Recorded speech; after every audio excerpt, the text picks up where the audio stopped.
Hi everyone, I'm Amit Moshe of Son of Oak Game Studio, creator of City of Mist and Tokyo Otherscape. Thank you very much for joining me for another Dev Diary video where I show you guys a little bit of the development process behind the scenes of our new game, Tokyo Otherscape. Tokyo Otherscape is on Kickstarter, as you can see here. We are nearing the $200,000 mark. That's amazing. Thank you so much, backers, for all of your support. We're really excited about what this game is going to be with the support, and I'm just going to blast through this and show you a little bit of the stretch goals that we've already unlocked.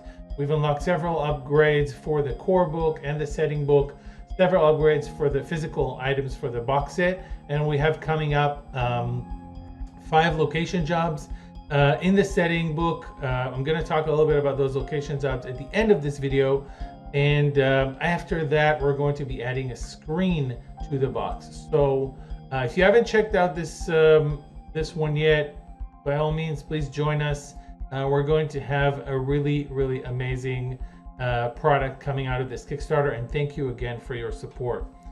We also have an update coming out today, which will include this video where we're going to announce another pledge level, a new pledge level, so check it out, and a great many other things. But today we're here to talk about a little bit more about the moves and the system, and let's just dive into that. So I'm giving you a little bit of a preview of the interface and the space where we're kind of shaping the next form of the book, the design.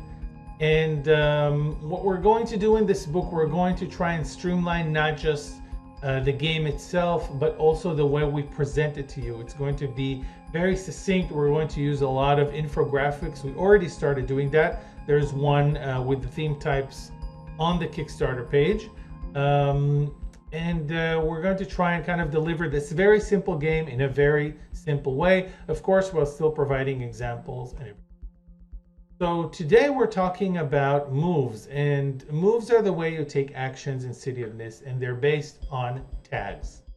Our system is a tag-based game. The descriptors of your character, we have here the character sheet for Unagi, the urban scavenger, and the descriptors for your character, these tags, Eel Princess, Slippery Skin, Survival Gear, things like that, are the things that power your moves and your actions in City of Mist. Whenever you want to take action, you count the number of tags that are relevant for this action. So for shooting, a gun is relevant and it's a positive tag. You could, I'll talk about negative tags in a minute, and you could also have statuses like I'm aiming 3, and then you add 3 to your power. So you count the number of tags, that's your power, your base power. Then you add to that one positive status, the best one you have.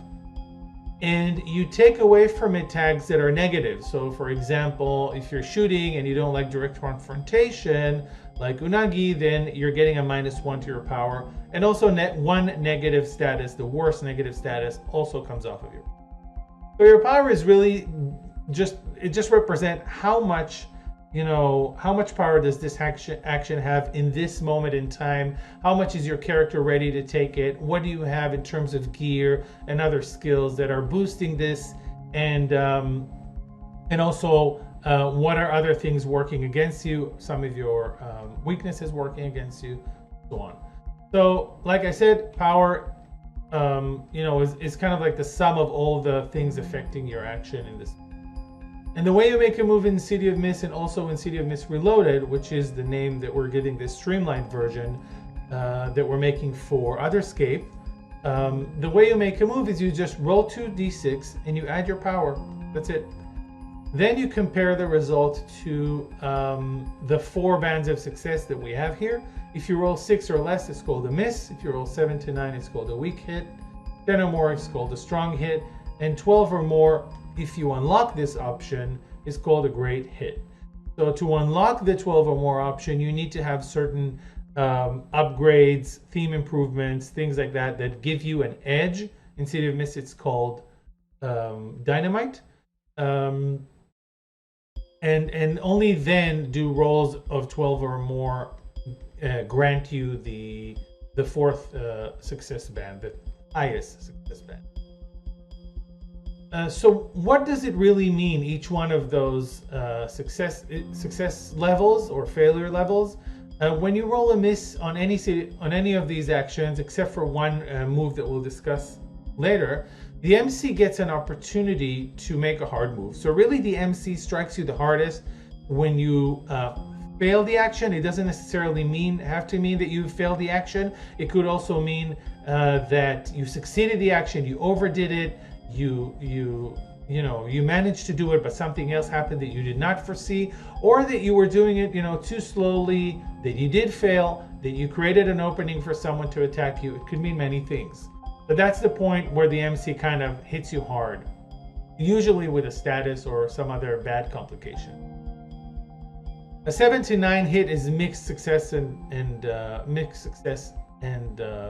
complications, and a 10 or more hit usually is pure success. Not always, but it's mostly just the benefit without any complication.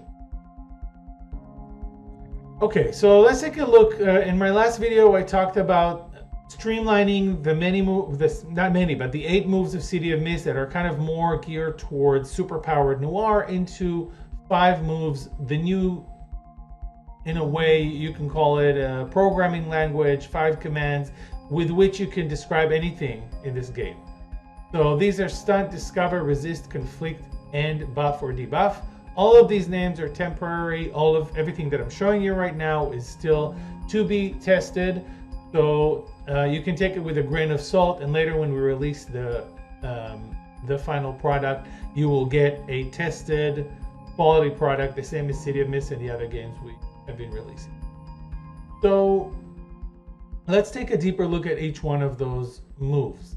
Stunt, as we said, is when you want to perform a task, overcome an obstacle, do something dangerous. It could be breaking a lock, a magnetic lock, or hacking into it. It could be sliding your bike under a truck. It could be, some kind of a magic that you want to perform, or a mystical power that you want to exercise that doesn't have an effect except this kind of like, did it succeed or did it not succeed? In City of Mist, this was spread over multiple moves, like Convince was the social stunt, Sneak Around was the stealth stunt, and Take the Risk was the more physical stunt. Here we've consolidated it into one move. Like all or most other moves, if you miss, you get a hard move. I'm going to skip that band of success, or rather failure, going forward. On a 7 to 9, you do succeed in your stunt, but you get a complication. And on a 10 or more, you succeed in your stunt without a complication. The complications that you can have are partial success or imperfect execution, side effect, cost or sacrifice, exposure to a new threat, or a hard choice between the above. And with each activity, we're going to provide separate examples to how to use these very generic complications. For example, if you're trying to make a fancy maneuver with your bike, you could, if you roll 7 to 9, only partially succeed, like get through one barrier but not the next. You could get any kind of side effects or costs. For example, you could damage your motorcycle in a way, or you yourself could get a motorcycle burn, and so on. The next move, Discover, is about finding out new information.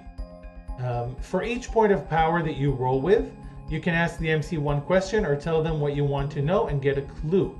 This is the same for 7 to 9 and for 10 or more, but in 7 to 9 you will get another type of complication quite similar to Stunt, with the addition of one complication. One possible complication was where your target actually reveals info on you. Resist and Conflict are the moves that are more, in conflict. Resist helps you avoid incoming statuses, or rather reduce them. So because it is already in a response to a hard move and a status, when you roll 6 on Resist, nothing special happens. You just take the status you were already about to receive. But if you roll some degree of success, you're able to reduce the status a little bit. So what we did with the status is, in the design is a little different. We're focusing more on the boxes because we want players to be able to more easily see when they are reaching the next tier. The tier of the status is what really matters in terms of affecting your power. If you're shooting, but you have, aiming 2, you could add 2 to your power. If you're shooting, but your arm is broken, 3, you could reduce 3 from your power. So really the tier is what affects your actions. Also, if you want to defeat a danger, you have to find a kind of status that they have a limit in, usually if you hurt them. But let's say if you're fighting a conjuration or a yokai or oni, it could be banish. So, and they have a certain limit.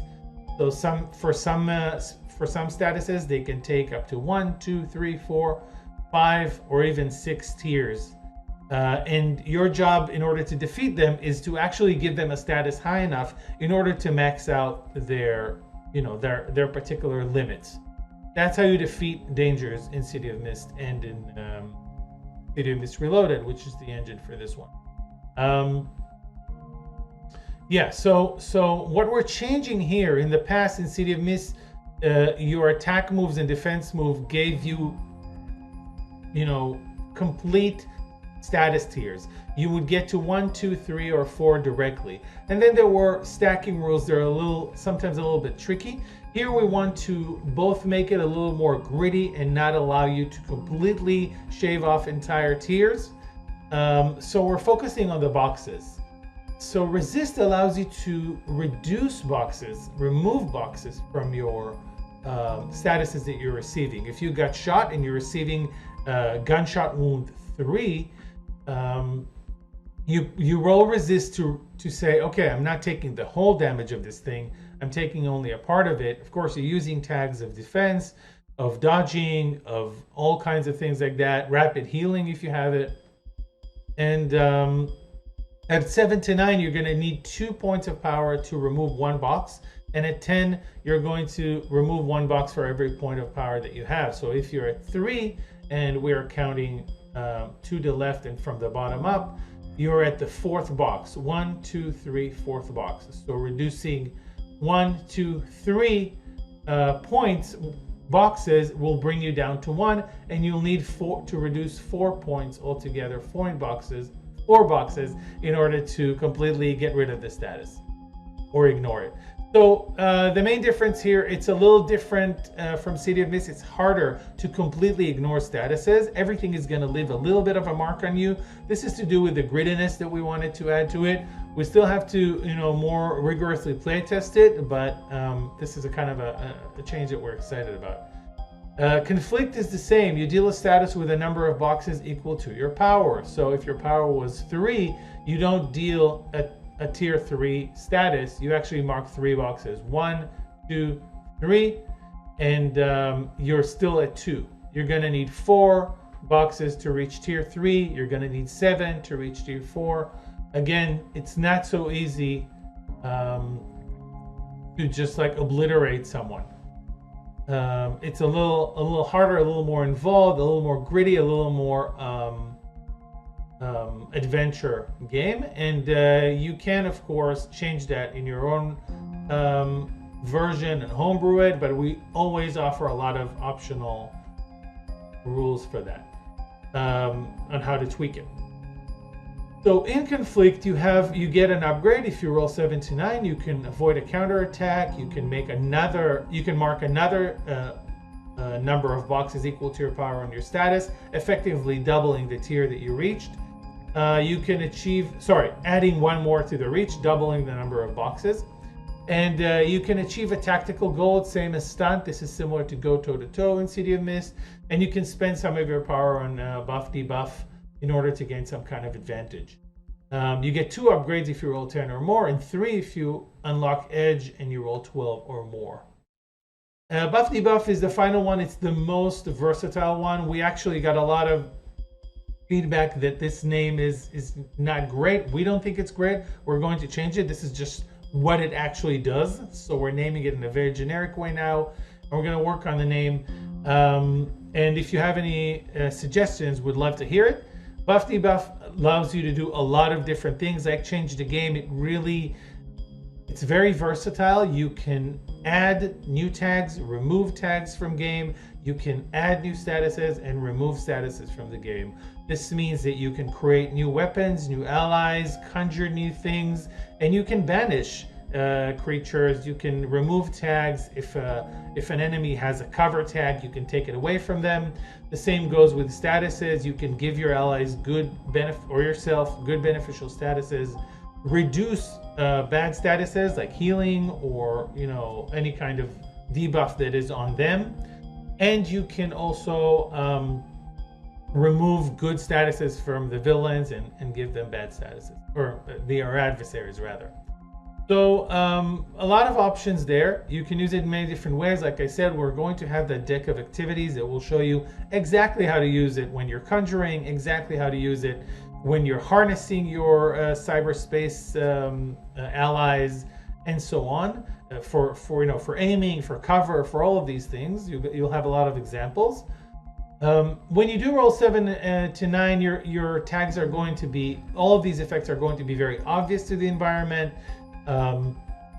Your tags are going to be single use and statuses, and you can only affect one person. When you roll 10 or more, it's the same as City of Mist. You get to make an effect subtle, ongoing, or larger, and you can keep making it larger by spending more points on that. So you spend your power to create tags and statuses, but you also can spend your power on different upgrades for your effect that you're creating. These are our 5 moves. Right now this is the version that we have. What we want to do is to release them to you together with a little playtesting location job. Let me show you what we're working on at the minute. Work. That. So, for example, a map that is created by a great artist, Diogo. This is the environment that we're working on now for the playtest, a kind of a cyberspace shrine. You'll see more of that when we release it, hopefully at the end of this week or later, early next week. And as I'm trying to emerge out of this, we're already working on that playtest, and it's going to come with a basic set of the rules, and then a bunch of information about this little job that your players can attempt.